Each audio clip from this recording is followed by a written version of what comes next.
Hi అండి, నమస్తే. ఇవాల్టి మన రెసిపీ వీడియో ఏంటి అంటే పాతకాలం వంటకమైన ఎండి చేపలు చింతకాయ దప్పడం రెసిపీ అండి.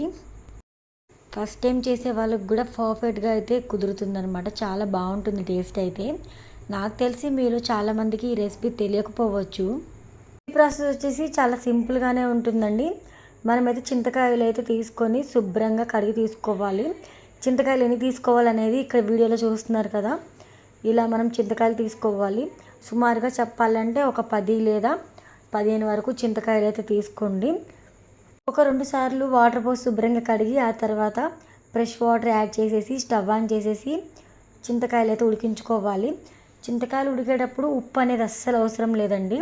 ఉప్పు వేశారంటే చింతకాయలో ఉన్న పులుపు అనేది కొంచెం తగ్గుతుంది. సో మనకి చింతకాయలో ఉన్న పులుపు అనేది తగ్గకూడదు. అందుకని ఉప్పు వేయకుండా ఉడికించేసుకోవాలి. ఇప్పుడు చూసారు కదా వీడియోలో, ఈ విధంగా ఉడికించుకున్న తర్వాత పక్కన పెట్టేసేయండి. ఈ చింతకాయల నుంచి మనం చింతరసం అయితే సపరేట్ చేసుకోవాలి. వేడి మీద ఉన్నప్పుడు సపరేట్ చేయలేము కాబట్టి కంప్లీట్గా చల్లారేంత వరకు పక్కన పెట్టేసేయాలి. చింతకాయలు మనకి ఇక్కడ చల్లారేలోపు ఇంకొక ప్రాసెస్ ఉంది, చూస్తున్నారు కదా. అదేనండి, ఎండి చేపలు అయితే డ్రై రోస్ట్ అయితే చేసుకోవాలి. మీడియం ఫ్లేమ్లో పెట్టేసేయండి మంటని. అన్నీ కూడా కరెక్ట్గా ఒకేలాగా డ్రై రోస్ట్ అయ్యేలాగా చూసుకోవాలండి. ఆ తర్వాత వేడి మీద ఉన్నప్పుడే తల తోక సపరేట్ చేసేస్తే ఈజీగా వచ్చేస్తాయి. ఇప్పుడు ఈ ఎండి చేపలన్నీ కూడా ఒక బౌల్లోకి తీసుకొని వాటర్ పోసుకొని ఒక 2-3 సార్లు శుభ్రంగా కడిగి తీసుకోవాలండి. ఎందుకంటే ఎండి చేపలో డస్ట్ అనేది ఎక్కువగా ఉంటుంది. బాగా క్లీన్ చేసుకుంటే మనకి కర్రీలో చాలా టేస్టీగా అయితే ఉంటాయి ఎండి చేపలు అయితే. ఇక్కడ చూపిస్తున్నారు కదా, ఈ విధంగా చక్కగా రుద్దుతూ క్లీన్ చేసేసుకోవాలి. ఇలా 2-3 సార్లు క్లీన్ చేసుకోవాలండి. 2 సార్లు కడిగిన తర్వాత మూడోసారి ఫ్రెష్ వాటర్ పోసి అందులో ఒక 5 నిమిషాల వరకు నాననివ్వాలి. ఇంకేదైనా డస్ట్ ఉంటే అడుగుకి వెళ్ళిపోద్ది. ఆ తర్వాత ఒక ప్లేట్లోకి తీసేసుకోండి ఎండి చేపలన్నీ కూడా. మిక్సీ జార్ తీసుకొని అందులో ఒక వెల్లుల్లి రెబ్బలన్నీ కూడా వేసేసుకోవాలి పొట్టి తీసుకొని. అలానే చిన్న అల్లం ముక్క అయితే వేసేసుకోవాలి. అలానే 12 నుంచి 15 లోపు పచ్చిమిర్చి వేసేసుకొని చక్కగా మెత్తగా గ్రైండ్ చేసేయండి. ఇప్పుడు మనం చక్కగా పచ్చిమిర్చి పేస్ట్ అయితే ప్రిపేర్ చేస్తాం కదా, అది కూడా పక్కన పెట్టేద్దాం. నెక్స్ట్ వచ్చేసి బౌల్ తీసుకొని అందులో చిన్న గ్లాసుడు బియ్యం అయితే వేసుకొని బియ్యం శుభ్రంగా ఒక 2 సార్లు క్లీన్ చేసేయండి. శుభ్రంగా 2 సార్లు కడిగేసి ఫ్రెష్ వాటర్ యాడ్ చేసేసి మూత పెట్టేసి ఒక 30 మినిట్స్ వరకు అయితే నాననివ్వాలండి. ఆ తర్వాత మిక్సీ జార్ తీసుకొని అందులో మనం నానబెట్టుకున్న బియ్యం అయితే వేసుకోవాలి. బియ్యం వేసుకున్న తర్వాత 3 యాలకులు అలానే 7-8 వరకు లవంగాలు వేసుకొని కొంచెం వాటర్ యాడ్ చేసుకొని మెత్తటి పేస్ట్ లాగైతే గ్రైండ్ చేసి తీసుకోవాలండి.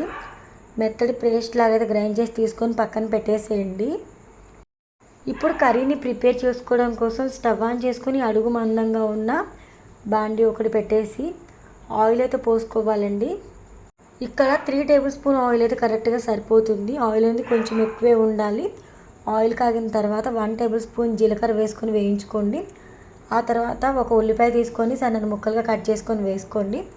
ఆ తర్వాత కరివేపాకు అయితే వేసుకొని ఫ్రై చేసుకోవాలి. ఉల్లిపాయ ముక్కలు కరివేపాకు చక్కగా ఈ విధంగా ఫ్రై చేసేసుకోండి, కలుపుతూ ఫ్రై చేసేసుకోవాలి. నెక్స్ట్ అయితే మనము శుభ్రంగా కడిగి తీసుకున్న ఎండి చేపలు ఉన్నాయి కదా, ఎండి చేపలు కూడా వేసేసుకొని ఫ్రై చేసుకోవాలి. ఎండి చేపల్లో ఉన్న స్మెల్ అనేది కూడా అంతా పోయేలాగా ఈ ఆయిల్లోనే ఫ్రై చేసేసుకోవాలండి. ఇలా ఒక 2 మినిట్స్ ఫ్రై చేసుకుంటే సరిపోతుంది.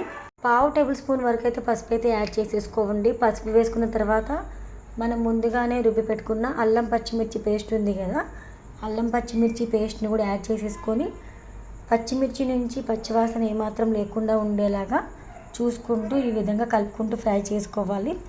ఈ ప్రాసెస్లో మంటని మీడియం ఫ్లేమ్లో అడ్జస్ట్ చేసుకుని ఫ్రై చేసుకోవాలండి.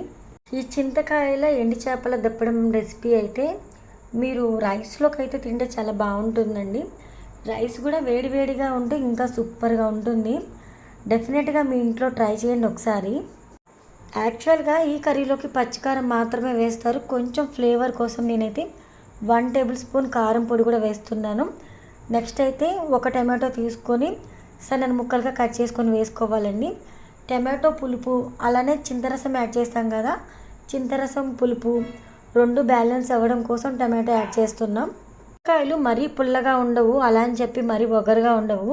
కాస్త ఒగరుగా కాస్త పులుపులుగా ఉంటాయి కాబట్టి టమాటో యాడ్ చేసుకుంటే చక్కగా బ్యాలెన్స్ అయిపోతుంది. నెక్స్ట్ ఈ విధంగా టమాటో మగ్గేలాగా మూత పెట్టేసి మగ్గించుకోవాలి. టమాటో మరీ మగ్గాల్సిన అవసరం లేదండి, కాస్త మగ్గితే చాలు. ఒక చిన్న గ్లాసుడు వాటర్ అయితే యాడ్ చేసుకొని బాయిల్ అవ్వనివ్వాలి. ఇక్కడ మనం కర్రీని అయితే చిన్న క్లిప్పింగ్ యాడ్ చేశాను చూడండి. 1 టేబుల్ స్పూన్ ధనియాలు, అలానే ఒక 5-6 వరకు లవంగాలు, అలానే 2-3 వరకు యాలకులు తీసుకొని వేయించేసుకొని రోట్లో కానీ మిక్సీ జార్లో కానీ మెత్తని పొడిలాగా అయితే ప్రిపేర్ చేసేసుకోవాలి. మసాలా పొడి ఇలా సింపుల్గా ప్రిపేర్ చేసుకుంటే చాలండి. మనము కర్రీ ప్రిపేర్ చేయడానికంటే ముందుగానే ఉడికించి పెట్టుకున్న చింతకాయలు ఉన్నాయి కదా, చింతకాయల నుంచి ఈ విధంగా రసం అనేది సపరేట్ చేసుకొని కర్రీలోకి అయితే పోసుకోవాలండి. వీలైనంత వరకు పలసగానే పోసుకోవాలి. ఇలా చింతరసం యాడ్ చేసిన తర్వాత మంటని హై ఫ్లేమ్లో అడ్జస్ట్ చేసుకొని ఉప్పు వేసుకోండి. ఉప్పు అనేది కొంచెం ఎక్కువే పడుతుంది, ఎందుకంటే మనం ఇక్కడ పచ్చికారం యాడ్ చేస్తున్నాం, అలానే పులుపు యాడ్ చేస్తున్నాం కాబట్టి పులుపుకి ఎప్పుడైనా కూడా ఉప్పు అనేది కొంచెం ఎక్కువ పడుతుంది. ఉప్పు అనేది చూసుకొని అడ్జస్ట్ చేసుకోండి. మంటని హై ఫ్లేమ్లో పెట్టి ఉంచేసి చక్కగా ఈ విధంగా అయితే కర్రీని అయితే బాయిల్ అవ్వనివ్వాలండి. ఇలా చక్కగా మరుగుతున్న టైంలో మనం ముందుగా ప్రిపేర్ చేసి పెట్టుకున్న బియ్యం పిండి మిశ్రమం ఉంది కదా, బియ్యం పిండి పేస్ట్ అయితే వేసేసుకోవాలి. బియ్యం పిండి పేస్ట్ వేసేటప్పుడు మంటని లో ఫ్లేమ్లో అడ్జస్ట్ చేసుకొని కలుపుకుంటూ వేసుకోండి. ఇది బాగా గుర్తుపెట్టుకోవాలి మీరు, ఎందుకంటే బియ్యం పిండి పేస్ట్ వేసేటప్పుడు మనకి ఇక్కడ కలపకుండా వేసుకుంటే ఉండలు కట్టే ఛాన్స్ ఉంటుంది. ఆ తర్వాత చాలాసేపు కలపాల్సి ఉంటుంది. సో కలుపుకుంటూ వేసుకుంటే ఆ ప్రాబ్లం అనేది ఏమీ ఉండదండి.